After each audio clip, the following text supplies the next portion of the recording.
ser parte de la celebración de los 30 años de la diagnóstica. Creo honestamente una de las mejores unidades de endoscopía del país. Y yo me he sentido siempre como en mi casa. Es que muchas gracias por la invitación. Cáncer de colon es un tema muy amplio. Se pueden hablar de muchas cosas. Obviamente el enfoque que le di es precisamente endoscópico. Y esta primera gráfica es para darle continuidad a la excelente plática del doctor Sobrino. Y realmente me pareció muy atractiva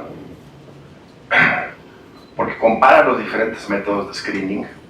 En general, cualquier método es bueno y si vamos a hacer cualquiera de ellos está bien.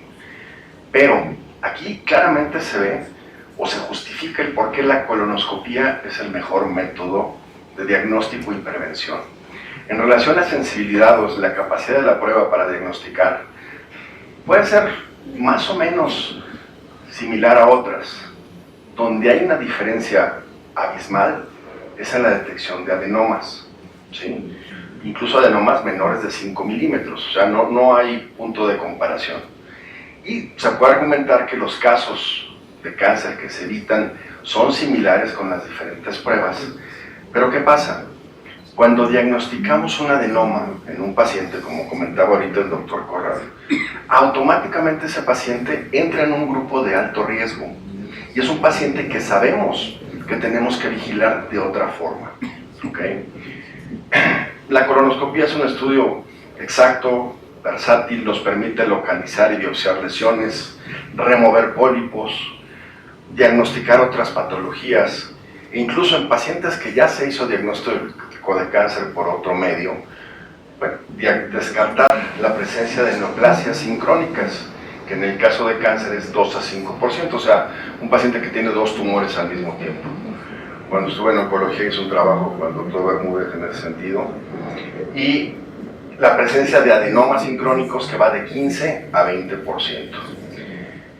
En relación a esto, y entendiendo que es muy complejo establecer políticas públicas de salud, mi primera recomendación sería a todas las personas mayores de 50 años realizarse por lo menos una colonoscopia en su vida. Esto obviamente está sustentado en guías de práctica clínica y quizá no se puede establecer en todo el país, pero sí es algo que podemos hacer en nuestra práctica cotidiana, por el medio más o menos en el que la mayoría nos desenvolvemos. Esto salva vidas, sin lugar a duda. No voy a repetir mucho los temas de calidad que ya habló el doctor Sobrino y ayer el doctor Zárate, pero sí hay puntos que son fundamentales. Cuando nos llega un paciente para una colonoscopía, tenemos la responsabilidad de ofrecer un estudio de calidad. Tenemos que tener una preparación adecuada para poder ver la mucosa en forma correcta. Tener una tasa de canulación del ciego se establece 90 a 95%. Aunque ojo, también aquí en este punto hay pacientes que aún los colonoscopistas más experimentados no llegan. Y cuando no se puede, no es bueno seguir insistiendo porque es ahí luego donde ocurren las complicaciones. El tiempo de revisión está establecido en 6 minutos.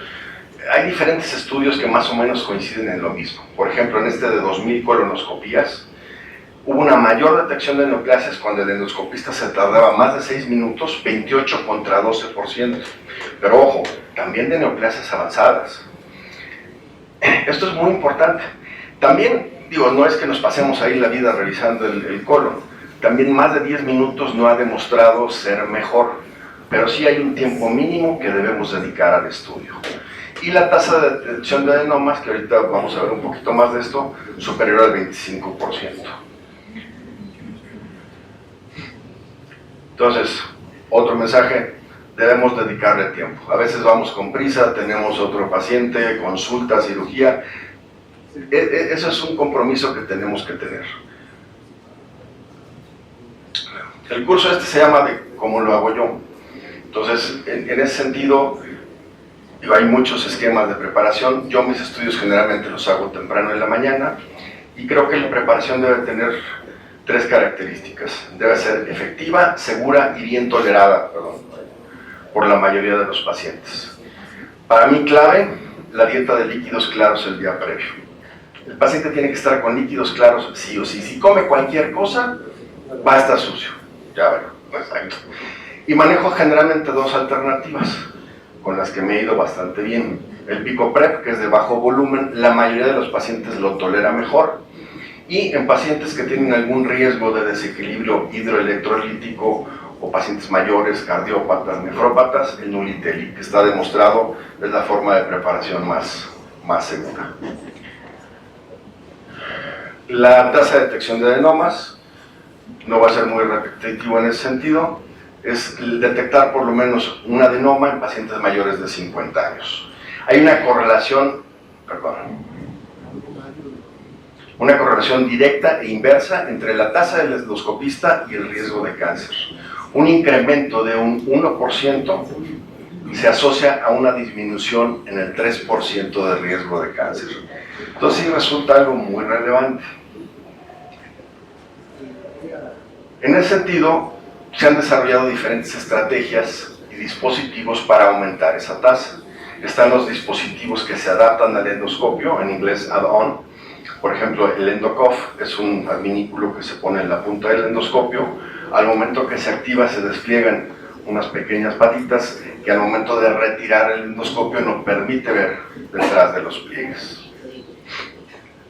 El EndoRing, que es el principio similar, la diferencia es que son anillos semirrígidos que hacen lo mismo que el EndoCoff.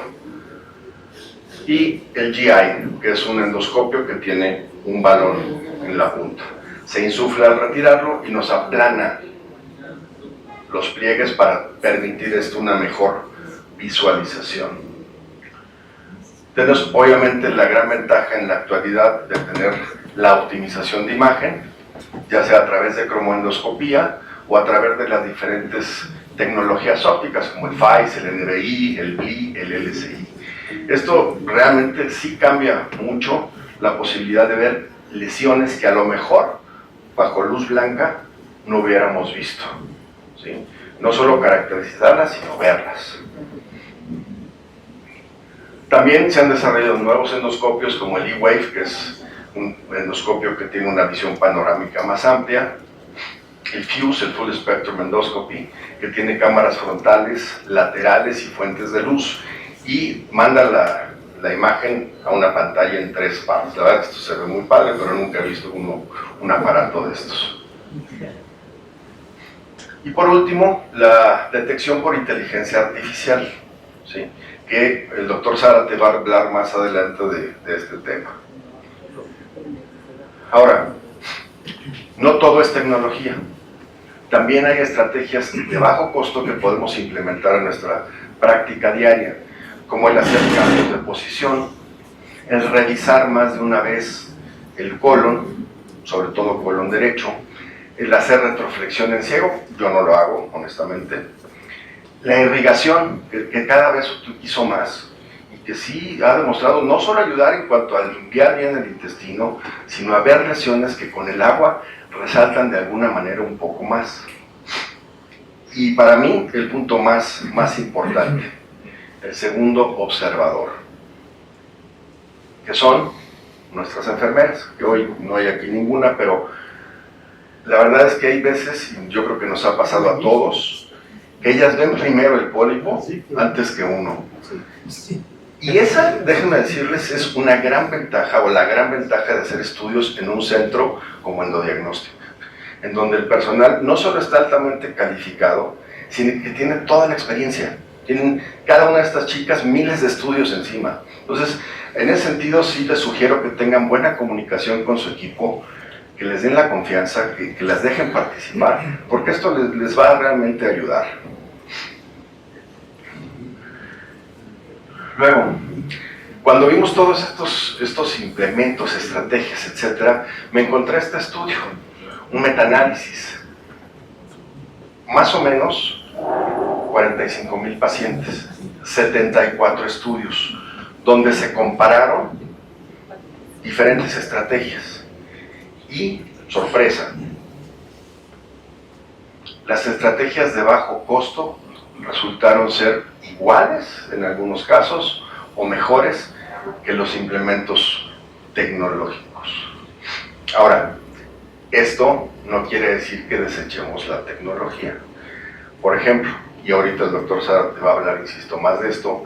Este es un metaanálisis también que se publicó hace un par de meses, en donde se realizaron 94 estudios con más de 60,000 pacientes y aparentemente la inteligencia artificial ya a este momento está superando a las diferentes estrategias. Personalmente creo que este es el futuro. Ahora, otro mensaje. Sí hay que incorporar tecnología, optimizar los recursos de los que disponemos, pero sobre todo es el querer hacer bien las cosas. Eso es fundamental. Y eso lo he aprendido también de mis maestros. Luego, ya vimos el pólipo. ¿Importa el aspecto? Sí, siempre. ¿Sí? Tenemos la obligación de hacer una diferenciación óptica de la lesión. Hay quien le llama biopsia óptica, eso ya me parece exagerado, pero bueno, sí tenemos que ver si esa lesión es benigna, maligna, si hay posibilidad de que tenga invasión submucosa y si es superficial o profunda, porque de esto va a depender el tratamiento adecuado, ¿sí? La toma de decisiones. Para esto ya la doctora Grajeda ayer nos hablaba de la clasificación de Paris, que es de las más utilizadas internacionalmente. Si tenemos un pólipo tipo 1, no tenemos problema, pero si tenemos ya un pólipo tipo 2C, pues debemos estar conscientes de que hay una posibilidad, si el pólipo es pequeño, de que tenga un 40% de posibilidades de invasión a la submucosa y si es más grande hasta de 90%. Obviamente no se diga ya una lesión tipo 3. También el patrón de crecimiento lateral nos orienta en cuanto a la posibilidad de la invasión submucosa. Si tenemos, como es la mayoría, un crecimiento granular homogéneo, ahí no tenemos mayor problema. Sabemos que la invasión a la submucosa es poco probable, a diferencia de los no granulares. El patrón de criptas de Kudo es otro auxiliar importante. Si tenemos criptas parejitas, simétricas, bonitas, tampoco hay mucho problema, pero si ya tenemos ese patrón perdido o francamente desarreglado, bueno, pues tenemos que sospechar de algo más. La clasificación de NICE, que también manejaba el doctor García ayer, muy útil. Adenomas tipo 1, tipo 2, generalmente son benignos, incluso hay una subdivisión 2A y 2B, pero si tenemos ya cambios de coloración, áreas de formación vascular, áreas ulceradas, bueno, pues esto nos va a orientar a un problema mayor. Y por último, el signo de no elevación, ¿sí? Tiene una sensibilidad, si inyectamos el pólipo y no se levanta, de un 61% para invasión submucosa, que no supera al diagnóstico endoscópico.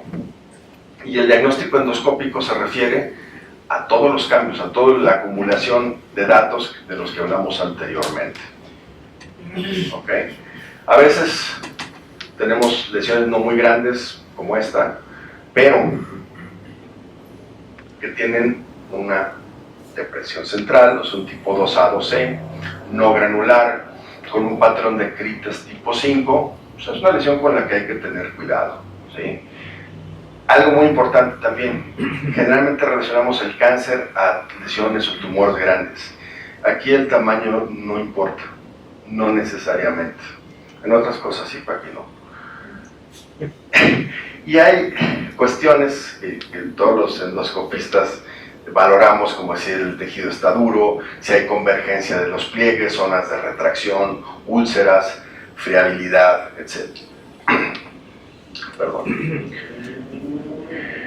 Pólipos pequeños de 3 milímetros hasta 5 milímetros, si tiene una pinza grande, se pueden resecar sin problema con pinza fría. Pólipos de 5 a 10 milímetros es mejor utilizar asa, que puede ser fría o caliente. Ya en pólipos de más de 10 milímetros es mejor usar el asa diatérmica. ¿Okay? Ya obviamente en lesiones más grandes, pues podemos hacer una resección endoscópica de la mucosa o una disección endoscópica submucosa. Obviamente para hacer este tipo de procedimientos hay dos circunstancias. Una, tener el entrenamiento, o sea, realmente tener la experiencia para quitar este tipo de lesiones, y segundo, estar en un sitio donde se cuente con todas las herramientas para poderlo hacer. Aprovecho para darle crédito al doctor Zárate, que amablemente me proporcionó algunas imágenes y videos que están viendo ahorita. Esta es una polipectomía en un pólipo con un pedículo largo. Generalmente yo infiltro el pedículo también. En la mañana comentaba el doctor que ponía el clip. Yo la verdad es que no los utilizo, pero bueno, eso ya es referencias y precauciones personales. En esencia, en pólipos grandes cuesta a veces trabajo quitar o lazar con el asa. Es muy importante tener también un asa de buen tamaño para poder realizarlo. Generalmente también en el corte utilizo una combinación de corte con coagulación.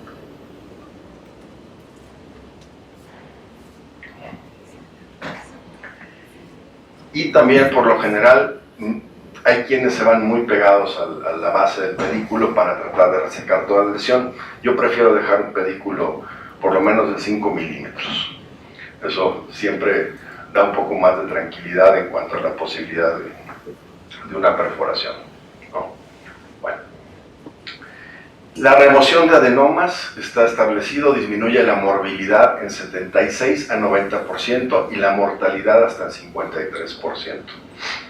Ahora, la resección incompleta es causa de hasta 25% de los cánceres de intervalo, que era de lo que hablaba el doctor Sobrino.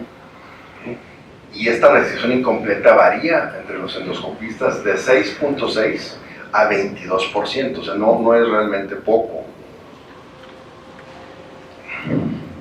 Este es un esquema que me gustó, porque divide muy bien a los pólipos. Un pólipo pequeño, menor de 1 centímetro, NICE 1, pues realmente puede ser removido sin ningún problema. Pólipos de hasta 2 centímetros que se levantan bien, también son removibles por la mayoría de los endoscopistas. El problema viene ya acá. Pólipos en una localización difícil, o que ya intentaron quitar anteriormente, que levantan poco, un NICE tipo 2. En estos casos, creo que debemos de preguntarnos dos cosas. Uno, ¿tenemos la experiencia para hacerlo? Y dos, ¿tenemos los elementos para hacerlo? Si la respuesta es no a cualquiera de estas dos, lo mejor es no tocar el pólipo. ¿Por qué? Porque si es un pólipo potencialmente resecable, al momento de tomar la biopsia generamos fibrosis. Y esa fibrosis va a ser más difícil el que posteriormente se pueda resecar. Entonces, no tocamos el pólipo y diferimos el procedimiento, o a bien a tener todos los elementos, o mandarlo a un endoscopista con más experiencia en este tipo de lesiones.